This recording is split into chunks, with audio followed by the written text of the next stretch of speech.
साथियों, आप सभी को अभी आदेशित किया गया है कि अपना मानव संपदा पर चल अचल संपत्ति का ब्यौरा आपको भरना है।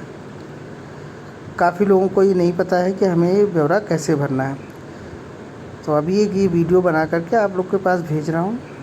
इसे आप लोग देख लें ध्यान से कि कैसे आपको अपनी चल अचल संपत्ति का ब्यौरा प्रस्तुत करना है। सबसे पहले आप ये गूगल क्रोम देख रहे हैं, पोर्टल पे बना हुआ है। गूगल क्रोम को खोलिए और गूगल पे आपको जाकर लिखना है मानव संपदा।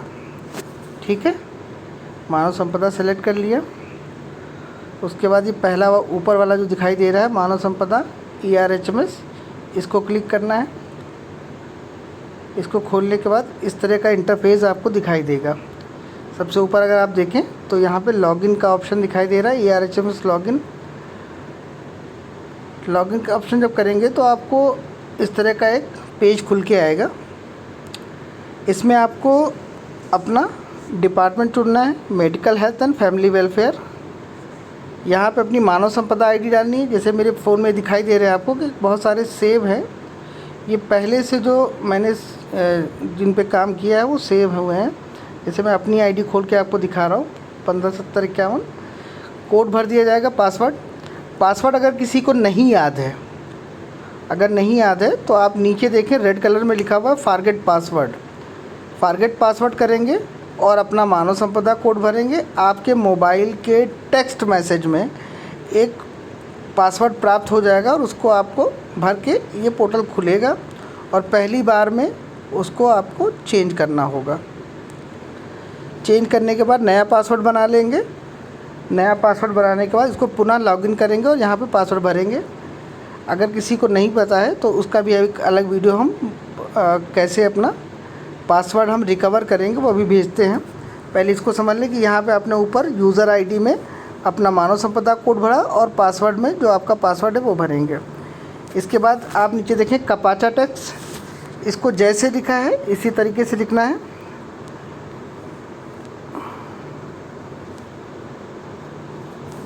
लॉगिन कर दीजिए। लॉगिन करने के बाद आपको ये पेज खुल के दिखाई देगा। सबसे पहले होम घर बना हुआ है, आप देख रहे हैं। इसके बगल में जर्नल लिखा है। जर्नल पे आप जाकर प्रॉपर्टी रिटर्न खोलेंगे। प्रॉपर्टी रिटर्न में आपको 5 ऑप्शन दिखाई दे रहे हैं। पहला है इमूवेबल प्रॉपर्टी, अचल संपत्ति। उसके बाद मूवेबल प्रॉपर्टी, चल संपत्ति। फिर है नो इमूवेबल प्रॉपर्टी डिक्लेरेशन, यानी कि मेरे पास कोई अचल संपत्ति नहीं है, इसका आप प्रमाण पत्र देना है। अगर किसी के पास कोई अचल संपत्ति नहीं है तो वो direct no immovable property declaration भरेगा। आप यहाँ पर सेलेक्ट करेंगे इसको। अपना वर्ष चुनना है, पहले आपको 23 चुनना है और इसको सबमिट कर देना है। अब ये देखिए इस तरह का एक मैसेज आएगा और मेरे पास आएगा कि मैं भर चुका हूँ अपना डिक्लेरेशन ऑलरेडी सबमिट। इतना ही करना है और कुछ नहीं करना है। इसके बाद आपको 24 चुनना है, 24 पे भी आपको यही भर देना है। मैं दोनों भर चुका हूँ। अब आप देखें कि फिर से जर्नल पे जाएंगे, प्रॉपर्टी रिटर्न पे। अगर आपको चल संपत्ति में कुछ दिखाना है कि हमारे पास अचल संपत्ति में इमूवेबल प्रॉपर्टी, जैसे जिसमें आपको घर दिखा सकते हैं, खेत दिखा सकते हैं, वो घर जो पैतृक आपको मिला हो आपके माता पिता से या सास ससुर से। आपने एग्रीकल्चर अगर ज़मीन खरीदी है, खेती के लिए ज़मीन खरीदी है, वो दिखा सकते हैं। आपके रहने के लिए घर है वो दिखा सकते हैं। आपकी कोई कॉम्प्लेक्स है कहीं पर तो ये दिखा सकते हैं। इमूवेबल प्रॉपर्टी में भरना पड़ेगा आपको। ईयर, सबसे पहले ईयर चुन लेंगे 2023। प्रॉपर्टी एरिया मान लीजिए 2000 स्क्वायर फीट है। यहाँ पे इसके बगल में आपको यूनिट मिलेगा कि किस यूनिट में, हेक्टेयर में है, स्क्वायर मीटर में है, स्क्वायर यार्ड में है या स्क्वायर फीट में है। मान लीजिए स्क्वायर फीट में है, 2000 स्क्वायर फीट है। कंट्री सेलेक्ट कर लेंगे इंडिया। डिस्ट्रिक्ट, अपना डिस्ट्रिक्ट सेलेक्ट कर लेंगे लखनऊ। लोकेशन,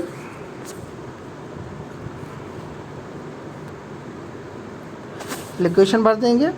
ओनर नेम, इसके ओनर कौन है, मान लीजिए मैं अपने पिताजी का नाम लिख देता हूँ।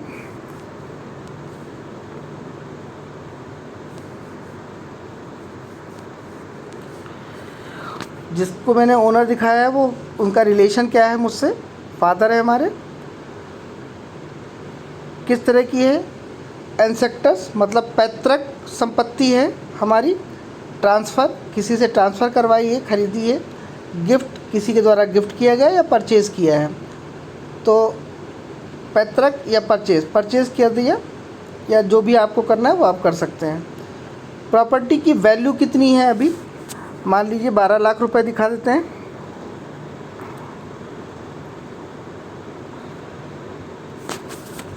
रिमार्क में कुछ नहीं भरना है। उसके बाद आपको प्रॉपर्टी टाइप भरनी है, हाउस बिल्डिंग है। प्रॉपर्टी नंबर, जो भी आपका नंबर हो, खसरा संख्या, खाता संख्या 23/125/12 जो भी हो वो भर देंगे। स्टेट कहाँ पर है, ये उत्तर प्रदेश में है, उत्तर प्रदेश चुन लेंगे। नेम ऑफ तहसील बख्शी का तालाब, जो भी तहसील आपकी लगती हो उसका पिन कोड 22। ओनर शेयर, जो इस समय ओनर है हमारे पिताजी, उनका शेयर कितना है उसमें, मान लीजिए उसमें हमारा 100% है क्योंकि पूरा पिताजी के नाम पे है। अगर उसमें किसी और का चाचा या बाबा का है तो उसमें आप उसका परसेंटेज दिखा सकते हैं कि 3% या 10% या 50%, जो भी है। प्रॉपर्टी सेल्फ ऑक्यूपाइड या रेंटेड है, हम उसका खुद प्रयोग कर रहे हैं या उसको रेंट पे उठा रखा है हमने। सेल्फ ऑक्यूपाइड है तो उससे हमें कोई एनुअल इनकम नहीं होती है। अगर हम रिटर्न रेंटेड में भरते हैं तो हमको एनुअल इनकम दिखानी पड़ेगी कि हम उससे कितनी हमें इनकम हो रही है। और उसके बाद इसको सेव कर देंगे और फाइनल लॉक कर देंगे।